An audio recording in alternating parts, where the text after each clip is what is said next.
All right. Good evening, everybody. It's good to be back on yet another edition of HSM Talks. I can already see about 300 of you listening to us.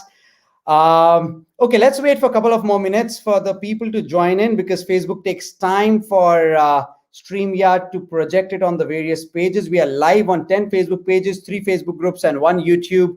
And I can already see comments coming in. Janvi and all right, so Janvi Ruparal, a good friend of mine, a good friend of Ramya. I think good to have you as the first comment. Hi, Abhishek. She says, all right, so I can see that today is the day that I have a celebrity with me because Janvi otherwise would not have joined my Facebook Live. Everybody who is listening to us on Facebook and YouTube, please allow StreamYard to access your name. Otherwise, what it shows in my feed here is just a Facebook user. Now, since we are live on 12, 13 different properties, the figures that show here are only of the first one, which is on my page right now. I have few screens in front of me and I'll keep on flipping it in case if you have any question whatsoever. Today is a great day. I have somebody who has been recently awarded as the Emerging Counsellor of the Year by one of the most reputed organizations in the industry. She herself carries a degree from NYU and NIT Trichy, has worked in finance and technology industries prior to career counseling. And what should I say? Her calling has been career counseling. She uses multifaceted approach. She goes on expert panels. She talks. She does lives with lesser known people like me, ladies and gentlemen. And tonight she will share her secrets on how you can plan your child's career well. Way above 600 already. Let's wait for a couple of more minutes. I hope you guys are doing super awesome. Wherever you are listening to me, I hope you had a good day, a great weekend in the past, and I hope you are keeping safe, still wearing your masks, still carrying sanitizers, and maintaining distancing. Please remember, even if you have got vaccinated, you have to take care of yourself. So while you are moving out, while the world is moving out and the world is opening up, it's you that has to take care of yourself, and that's how you'll be able to take care of your family and your city and everybody around you. Please remember that we come from a culture which says Vasudhaiv Kutumbakam. The world is our home, and since it is our home, it is our responsibility to take care of it. All right. So way above 800. I think we should not wait. Let me just quickly welcome a lot of people who have joined in. Gitika Karna, Pratham Pankar, Namita Mukherjee, Rima Dharia, Janvi, Dr. Shweta Karva. Who else? Hiral Trivedi, Pooja Oberoi, Sahani, Sonia Sharma, Lavina Krasta, Sonia Dubey, Radhika Seth, Aarti Seth, Shraddha Kumar. Shraddha, I know you. Okay, so yet another counselor in my list, which is there on the first page. It seems that apart from parents and the students, a lot of counselors are here to learn from Miss Ramya Modukuri. Ladies and gentlemen, here she goes on your screen. Hey Ramya, how are you doing? Hi, good Abhishek. It's you like I don't know, you've talked me up now. Now I can't even say anything. Like you're the celebrity, first of all. So please stop. I don't even know where that you know what you meant by that, but I think you're definitely talking about yourself. So Come on. I'm on the honestly, I feel like I'm a little tongue-tied, honestly. It's If amazing. Thank you so all much for having me. if of all the school counselors are coming here to listen to you, Ramya, No, believe you don't me, please go back. Go and go to sleep. go to God. sleep. All right, Ramya, how is life? How is Okay. life at your hand? It's good. It's very good. Very happy to be here. I believe you have two young kids. How old are they? Three. I have a Three. 10-year-old and twin 7-year-olds, and thankfully, a long way away from college planning, so no stress Okay. yet. So, ladies and gentlemen, that's Ramya Modukuri, College and Career Counselor with Manthan International School. Ramya, please let me know a little bit about your work life. Oh, so this is my third career, as you very rightly said, and one of the reasons also I feel so happy and passionate to be doing this is that I honestly feel like I stumbled through my previous two careers, even though with the second one I should have known better probably. But the first one was very much everyone does engineering. If you can stand the sight of blood, and if you're halfway decent in academics, go do medicine. If you can't, do engineering. You know how it was in our generation. It was quite the hierarchy. So I did engineering because I didn't like bio. And then I did that for a few years. And I won't say I didn't enjoy it, but, I did. But then at that time, I was working at a financial services firm. And then it was like, oh my God, finance is so, cool. And so then I said, maybe I'll do an MBA. And then, you know, I, I wish somebody had said, at least do some research, and again, I enjoyed it and I gained a lot of wonderful skills. And we were talking about this earlier, right? I think people who generally have a decent level of aptitude, we fit in anywhere, right? And so we're kind of happy just chugging along, doing the thing that we default into. But then we never stop and think, is this really what's making me really happy? And then that, sort of introspection came once I had kids, because suddenly a lot of things practically also changed for me. And so then I really thought, I want to either be doing something that, that's really helping people, because all my life I've been a volunteer with various organizations, and services of, it's really deeply instilled into me because of my family and stuff. And so I said, either I want to be raking in like tons of money, or I want to be doing something meaningful. I feel like most things are somewhere in between. And so I picked, for better or worse, I picked the latter. And that's how I find myself doing this. So Super, super. So it's so relatable because I started. Let me go back to my grade 10th. You score well. I used to study in a small time school in Gurgaon, and there used to be this fad that if you score well in grade 10, you have to get admission into Delhi. And I got admission into Delhi, and I enrolled myself into sciences because I had the percentage. 1 month down the line, I realized I'm not a science kid. I moved to commerce. I do my commerce for 11th and 12th, do my BCom honors, do my master's in marketing management, go all the way to UCLA, study. I was heading sales for an American multinational for a decent number of years. And one fine day, I was like, it's not happening. It's just not right. happening. And Yeah. and and that's what brought me into career advisory and career counseling. Unfortunately, those days, people used to not differentiate between career advisory and college advisory. So I used to be just a pure play career counselor, and college counseling came much later into my career, into my gambit. But I so want people to understand even today that career advisory is different than college advisory. Uh, Right. but yeah, it is so relatable that in our days it was so silos, right? It was very much into silos. Engineering, Absolutely. medicine, humanities, and humanities you only go when you are not good, right? Exactly.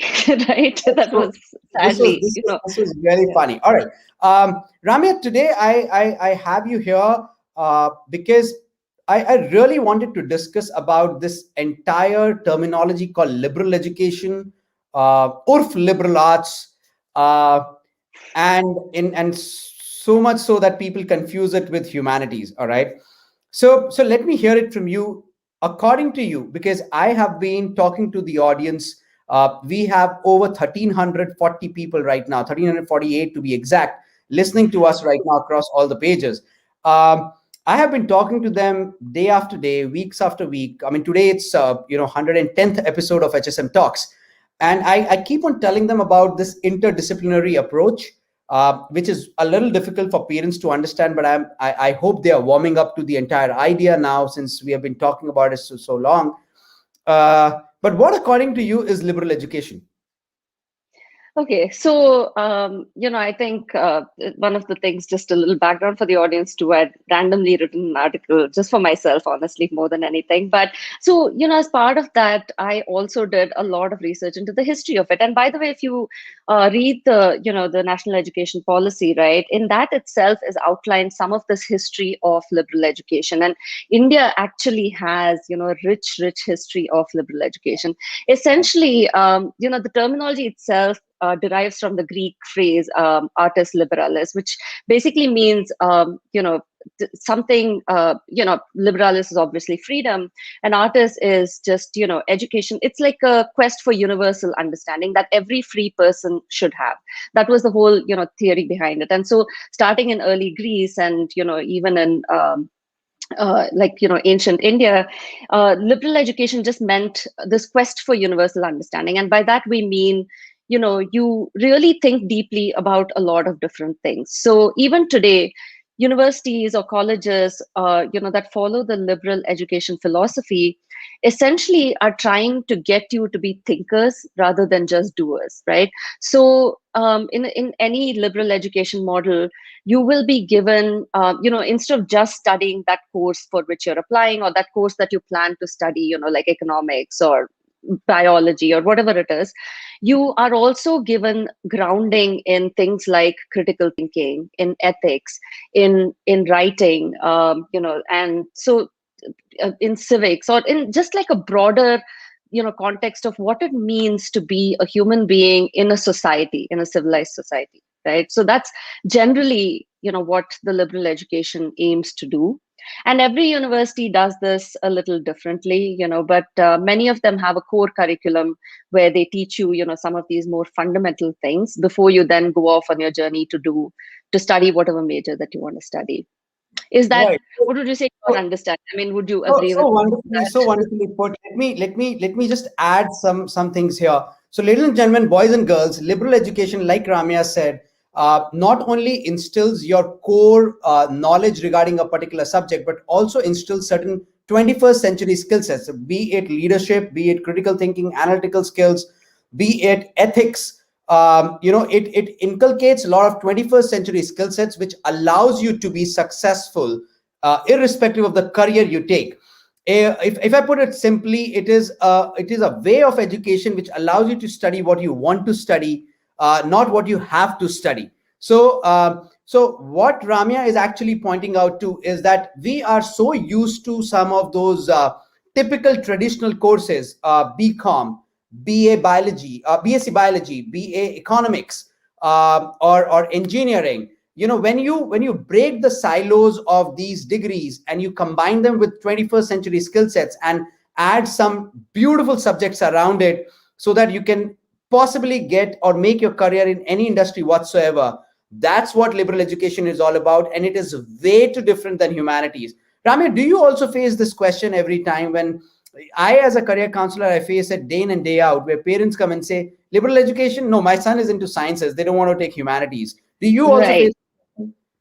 Absolutely. I mean, I think that I was just going to say, let's do some myth busting, right? So even today, right, places like Delhi University, or any of the public universities, or even private universities like, Jindal, they do have a BA in liberal arts and humanities.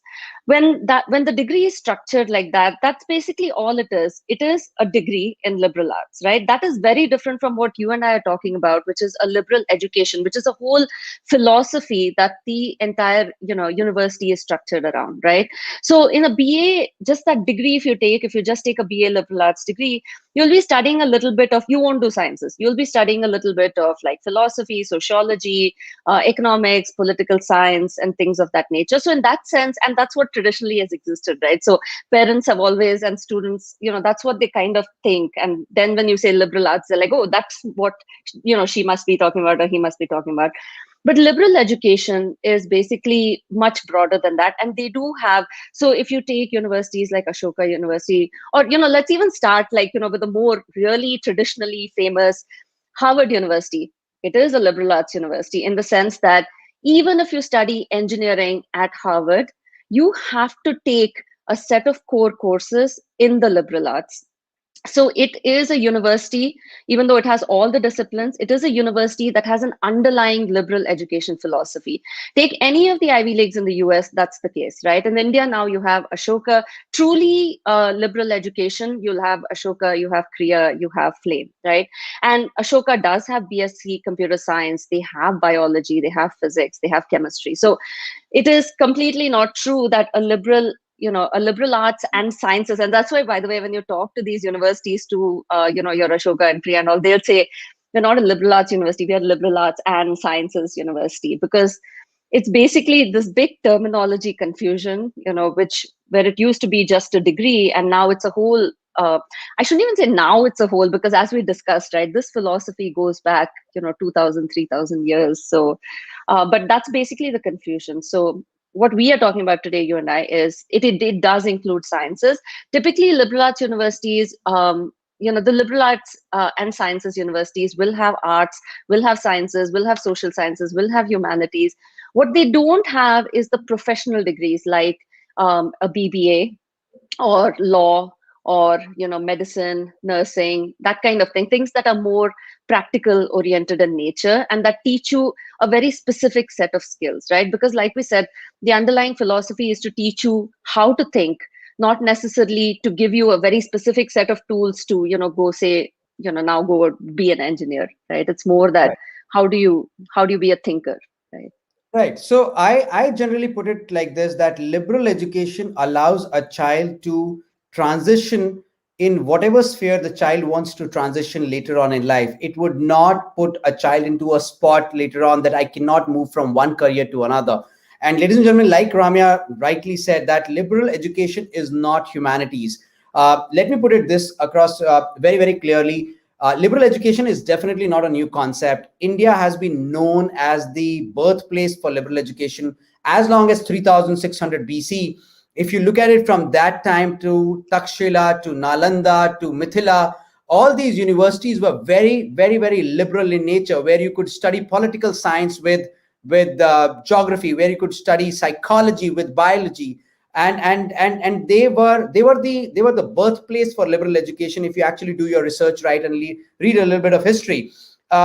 Unfortunately, because of 200 years of the British era and the other kind of rules, our entire knowledge base got burned and it was taken away from us. And thankfully today some of these great private sector, and what I call them as Indian international universities. So when Ramya is talking about Ashoka, Flame, Kriya, or even Palaksha, which is possibly Yes. bringing liberal education concept to technical education, or if you talk about universities like St. Andrews in Scotland, or maybe Huron at Western, you keep on hearing a lot from me about Huron. Uh, these are all liberal education universities where you can possibly study psychology with biology. You can possibly study chemistry with a typical humanities subject as well. Wow. So Ramya, this is going really good. Let me go to the next question, which I face very often. Um, does liberal education holds anything good for the future for my child? Yes, so I think this is something I will let you talk more on because you're the careers guy, as we were discussing earlier. But I feel like, so we all understand, right? Like, especially parents, I think, who are listening, the kind of jobs that were there 15 years ago when you and I entered the workplace are, half of them don't even exist anymore, right? Like data entry, that used to be a thing. I mean, now you can't even imagine that, somebody's actually sitting there and doing that and getting paid money for it.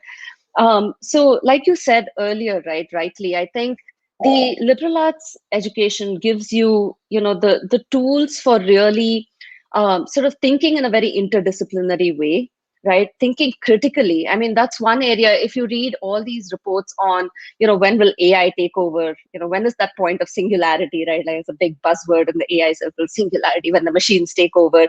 But if you look, right, I mean, the things that truly of the human mind that can't be replicated very easily are creativity, are critical thinking, and those softer skills like communication, teamwork, collaboration, like that humanistic element, right? Those are not things that can be replicated very easily, even though, I mean, AI is making a lot of progress in that. But for students who are entering the workplace in, high school students who will be entering the workplace in 4 or 5 years, right?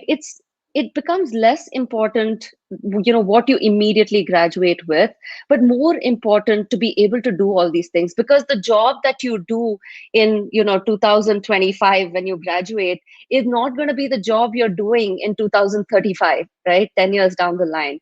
And I think Hmm. the more critical thing is, are you able to get ideas from, and this is happening even today, right? Even in startups, if you look, it is not just about being a good programmer that makes a successful startup, right? Kids go off and do computer engineering as if that'll make them the next Mark Zuckerberg or the Jeff Bezos. These guys were able to bring in something that married technology with a lot of understanding of the marketplace, understanding of human behavior. And I think that's what liberal education helps you do. And by the way, Mark Zuckerberg went to Harvard, which is a liberal arts institution, right? So I think it's really important to be able to think, in a very interdisciplinary way, to synthesize ideas from different fields. And I think that's something liberal education prepares you really well for. Um, and and I think, I mean, that's fundamentally it, right? What do you think? I'm sure So I've forgotten something, my, right? my sense is very clear. When I talk to parents and I talk to them, I talk to thousands of them, in a typical year. I tell them that, we need to move with time. Today, you can't say that, I want to study biology and I want to become a molecular biologist. You can't become a molecular biologist without combining computer science to biology. Let's accept it. I Right. mean, to study the genetic structure, a human being cannot study a genetic structure, right? So it has to be computer. I also tell people, the biggest myth that people have when they pick an industry and call it a career. I'll give you a very, very, very, very lame example. And ladies and gentlemen, boys and girls, this might just make your eyes open. I meet people and they say, my son wants to become a game developer, right? But he or she does not have, let's say, my daughter does not have coding skills. So that means that they cannot get into gaming. Now, this is so not true. I want you guys to understand that gaming is an industry. Okay. Now, look at it. How many people are required to develop a game? You need a good story writer, which means mass communication, journalism, corporate communication kind of degrees come into play, where your creative or writing skills come into play, your creativity, your creative skills come into play. You need a good story writer who will write a story of a game, right? Then what you need is a good psychologist who will draw a map of the game on a piece of paper and say, this is that juncture where the kid will go running to the parent and say, mama, papa, can I just buy coins for $500 so that I can graduate to the next level? Right? Because I'm just done with it. Okay. And I really want to go buy that extra power and graduate to the next level. So a psychologist comes into play. Third, you need a good sound engineer to put those sound effects into a particular game. Fourth, you need a good visual artist to put those blood spots and everything, the greenery and the trees and the houses inside a game. You need a good visual artist, a graphic designer. Lastly, you need a coder to code the game. So coder is not gaming. Okay, gaming is an industry. If I want to get into gaming and if my passion is to work for a gaming industry, I could be a creative writer, I could be a psychologist, I could be a graphic designer, I could then be a visual graphics artist, or maybe a sound engineer, and finally a coder who would code the game. Also, what you have to understand, ladies and gentlemen, boys and girls, is that world is changing. Possibly now is the time that we accept that world has completely changed after COVID. If you and me think that we are going back to the absolute normal, it ain't happening. It is not happening. The curve has shifted. Like I always say, world will always remain higher virtual than higher physical going forward. I never thought that there would be a day that I'll be able to pull in Ramya from another part of the country and talk to all of you, all almost 2,000 of you across this country. This is all possible. Your and my kids are struggling with their concentration. They're struggling with patience. Research says that you and me changed 5 jobs. Our kids will change 5 careers. Now, when you change 5 careers, that's when what Ramya is saying is coming into picture. The interdisciplinary skill sets, the 21st century skill sets. Today, I am into the corporate, and I am an example of somebody who has changed career. Ramya here is an example of somebody who moved from corporate finance and technology into career counseling, which is typical, commerce. Technology is typical science, and career counseling is typical humanities, right? But we possibly could have survived because of our interdisciplinary skill sets, which in our case, we learned it over a period of time. In your child's case, he or she can learn it right in college and graduate college with those skill sets. So please focus on what we're talking about. Awesome. Ramya, what are the typical takeaways, when you possibly want to look at liberal education? from a parent's perspective who has never opened for it. So what I mean to ask is, if I am a parent of a high school kid, uh, and I want my child to select the right university, right? Mhm. Uh, Before selecting the right university, what are those two, three things that I should actually look at before I decide whether my child is good for this university, which is purely traditional, or this university, which is purely liberal? I think, I mean, everyone should look at liberal arts universities, but I think honestly, this is a good question, right? It's a great question that comes up because some kids actually will say, I really am very, very, very sure. Because one of the things, in addition to all this interdisciplinary thinking and so on, one of the nice things that these universities give you, right, whether it be like Huron or St. Andrews abroad or University of Toronto or whatever it is, or Ashoka, Priya, they do give you that option of mixing a major and a minor and picking. So you don't have to decide, you don't apply to a particular major and you're stuck in that degree course for 3 years or 4 years. You actually have the flexibility to try out courses in your first year and you declare your major at the end of your first year. So I think, for many kids who are undecided, that's really a big blessing because, when you're 17, when you're in high school, really, like, what have you seen of the world? I mean, even your first year, it's debatable what you've seen of the world, but you are your level of maturity every year is that much more. The difference between 11th grader and 12th grader is incredible. And so I think one is, for anyone who's undecided, right, and who wants that flexibility, I think this is a very practical thing to consider. um, uh, Whereas there are kids, who basically say, I know absolutely with 100% certainty that this is what I want to do, in which case, sure, they can look at the traditional college setup, right? The second thing that these, especially in India, that these universities do is they have a holistic admissions process. So I think, for students who, because, we've all heard of like Howard Gardner's multiple intelligences, right? Not all of us are good at taking tests and getting those good marks, and unfortunately our entire educational system is only testing you on that one intelligence, right, which is basically your ability. Sorry. It's very Exactly, unique. unidimensional. Yeah. Yeah. So whereas I think these liberal arts universities give you a bit of more of a, they treat you as a person, so they look at, they do look at your grades, of course, but also they look at the context in which those grades were achieved.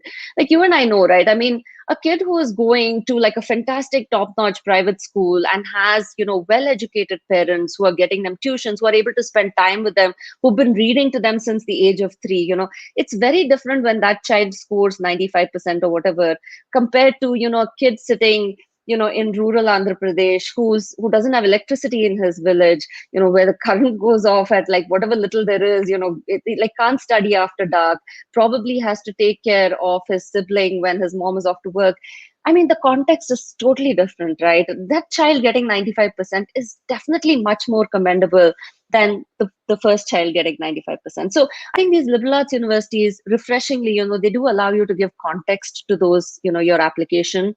So you're able to explain any learning disabilities you might have dealt with. So there's just a whole lot of other things that they take into account. So I think for students who may be very brilliant but may not necessarily have those like really high cutoffs and things like that, I would urge you to look at it. It's not that just because these guys are looking at this that they're any less. It's in fact better because and it goes with their philosophy of sort of having a holistic view of everything, right, from your education to your who you are. And I think the third thing is, of course, this is a pro and con thing, but of course, public universities in India are extremely affordable, but also these private universities, they do offer financial aid for students who may, and it's based purely, most of these universities is based on need, so it is based on your financial income. So if you fall within, under a certain income bracket, you could get even up to 100%, financial aid. So I think that's something to consider. And also, lastly, the kind of offerings they have, I would urge you guys to, all the parents, to look at, some of these universities. Like if you go to Ashoka or Flames, the faculty list is it's phenomenal. It's all world class university professors who are, or people who've done their PhDs from world class universities who are here, and they offer things like exchange programs with with fantastic universities abroad. So you get some of that global exposure as well. Not that you won't get it in traditional universities, but it's more rare. I know, like, there are traditional engineering colleges that have fantastic exchange programs, but I think that's, so these are some of the considerations. Do you think I've missed out any? No, no, you definitely I did. Let think me these. about time to take a couple of audience questions. So, Shelly Tandon, I'll take that question. What is the difference between BA Computer Science and of these new age universities and BTech Computer Science? Shelly, please understand that a typical BA or BSc Computer Science at any of these new age universities predominantly revolves around computer science and data structures and data science and data engineering, internet technologies, theory of computation, and computer graphics, and so on and so forth. But when you go towards a typical BTech computer science, we are talking about not only computer science, but we are also talking about applied mathematics, applied physics, applied chemistry, database management systems. So a BTech computer science is a full-fledged engineering degree, which will possibly focus on mathematics, physics, and chemistry as well in certain semesters. Whereas a BSc computer science or a BA computer science, while it will involve a lot of 21st century skill sets imbibed into its course, will predominantly revolve around computer science, mathematics, computing, and data structures. I hope I have been able to answer your question. All right, Ramya, before I let you go, I know it's pretty late at night and you have kids at home. I also need to go back home. I have a kid too, and I'm still in office. Okay. So before I ask you the question, ladies and gentlemen, what I'll do is I came across a beautiful blog written by Ramya Modukuri on liberal education, and with her permission, what I will do is I'll post that blog on our Facebook pages and our Facebook groups. Please go ahead and read it. It will really open your eyes. She has beautifully summed up what liberal education is all about. I don't think I would have been able to read a better write-up on liberal education when I actually read that article. So go ahead, like it, share it, make it viral, because it's you're, so important. you're too kind. I really honestly created that just for my own gathering my thoughts. And it has all of 2 posts. Now I have to write more, I guess. Which is okay, Ramya. I mean, it Thank you, starts Abhishek. somewhere. I really appreciate It it. I starts do. somewhere. When I started this journey of high school moms, the first question I faced was that you are a father. How could you be a founder of high school moms? And post that till in the entire journey, it's always that you started with one. I never knew that one day I'll be sitting with Ramya Modukuri on my 110th episode of HSM Talks. So those 2 posts, and if that was your first post, Ramya, hats off to you. Hats off to you. I really need Stop, to stop, learn from you. stop, Really need to stop. learn from you. All right. Yeah. My last I think we have questions. yeah. Okay. How are the placement with these universities? Example, Flame. Would the graduation program with Flame hold recognition for masters abroad? Okay, I'll take the question, and I'll definitely ask Ramya to then jump in and possibly give. Ladies and gentlemen, please understand that industry today is highly evolved. Gone are those days when placement was dependent upon the university ranking and the brand name you pass out from. I am not trying to take the credit away from those universities who have spent centuries or decades in building up their reputation. But we have to understand that the industry has become evolved. Today, there are people in my team who have just done certification courses and are already earning a five-figure salary from me. They do not belong to any top-notch brand name, but they know their core well, and they have the entire skill sets available to evolve and learn over a period of time. Flame is a great university. It is very well respected. It is right there in Pune, which is very near to the financial hub of our country, which is Mumbai. Pune itself is a big IT hub. So I really do not see any placement issues as long as your child is learning the right skill sets at Flame. Also, any university, whether it's from a deemed university in India or a statutorily recognized university in India, is very much eligible for masters abroad. Just a caution of advice here. According to me, and Ramya, please feel free to correct me if you think I'm wrong. According to me, as a career counselor, I believe that time has come where we start looking at undergrad as a 4-year qualification, not a 3-year qualification. It does not matter if my child passes at 21 or he or she passes at 22. That last 1 year is full of internships. That last 1 year is full of research. And that's what increases your employability, because that's what differentiates between the academic knowledge and the real life knowledge. It builds a lot of character in an individual. And you should look at a 4-year degree. And the beauty is, if you go to Flame, if you go to Ashoka, if you go to Kriya, you not only have an option of a 3-year degree, but you also have an option of a 4-year degree. The 4-year degree might save your child to do masters immediately, because your and my kids will be more than happy to upgrade their skill sets online after their undergrad is over, than to go for their masters and spend another crore on their masters abroad. Times are changing, and you need to understand that. Ramya, what do you think about it?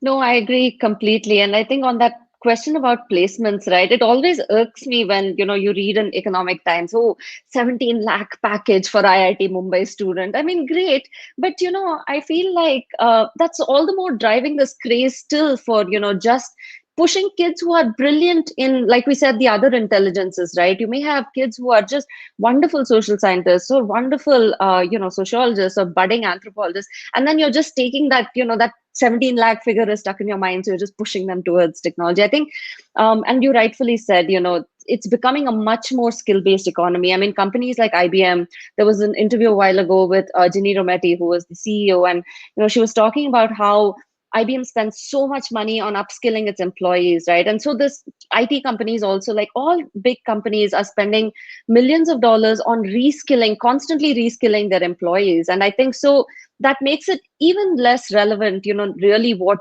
where you graduate from. All it is what are the skills that you bring to the table? And having worked in tech, I'll tell you, it was as much of a meritocracy as one could ever, hope for, because like you said, we had people, who had done something in college and then had done programming courses and certifications, and then they were coming in on par with, anybody who had gone to any name university. And so, and that's becoming more so now with the integration of tech into everything. It's becoming much more of a pure meritocracy than where you went to college. Right. Absolutely. I mean, not only tech.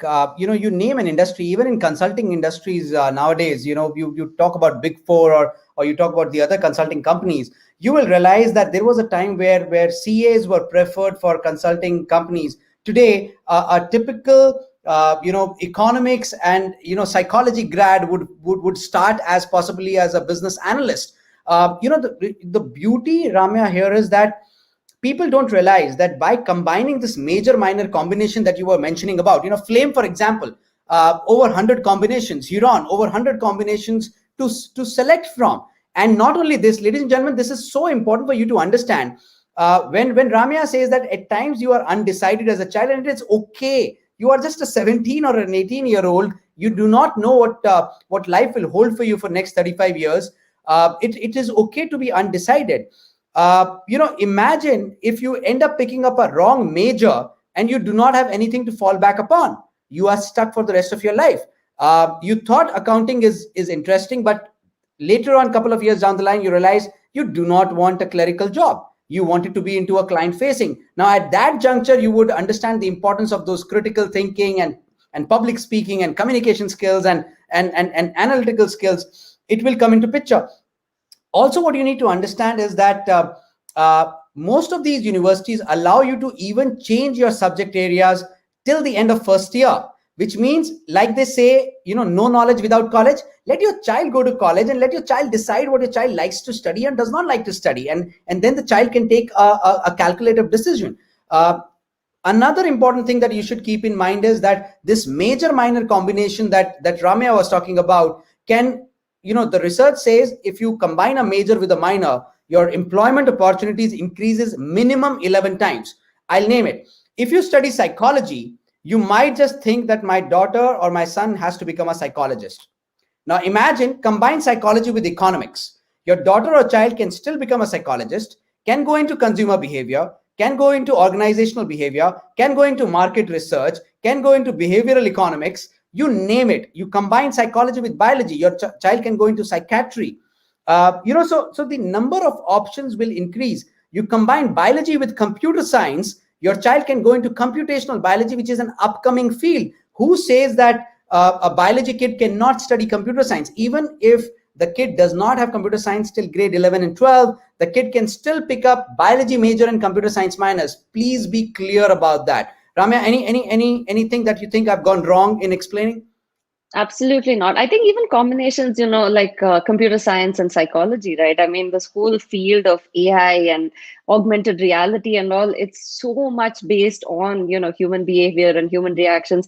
I was reading an article earlier today about the psychology behind like self-driving cars, right? And there's so much to keep in mind, like they were discussing how this was from an article from the American Psychological Association. I mean, you can Google it, but fascinating stuff. We're living in truly exciting times. I mean, I wish we Psychology. had those combinations. Absolutely. Psychology is such a beautiful subject, Ramya. I mean, I've seen universities. I'm researching on universities where while teaching design, they are teaching psychology to the kids because it's so important. When I look at the Tata Sky remote, pardon me, I mean Tata Sky people, please don't sue me.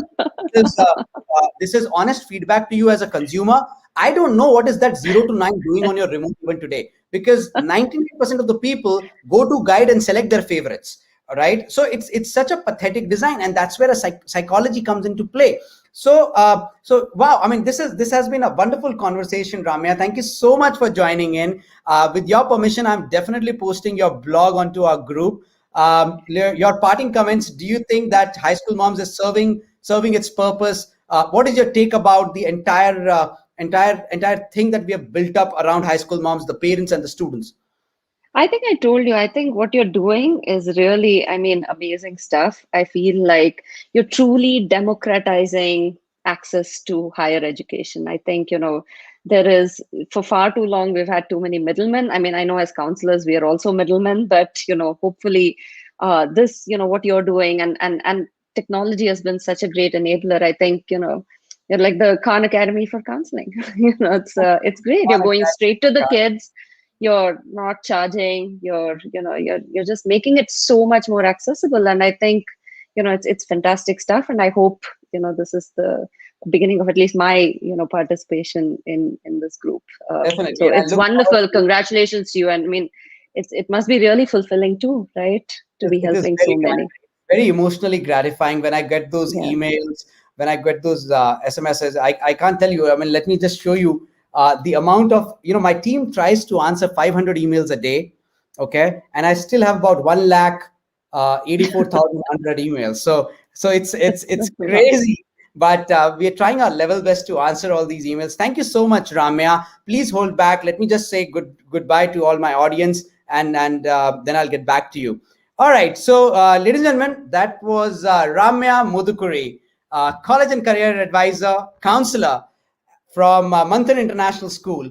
One phenomenal individual who shifted from her corporate career to her calling, which is college and career counseling.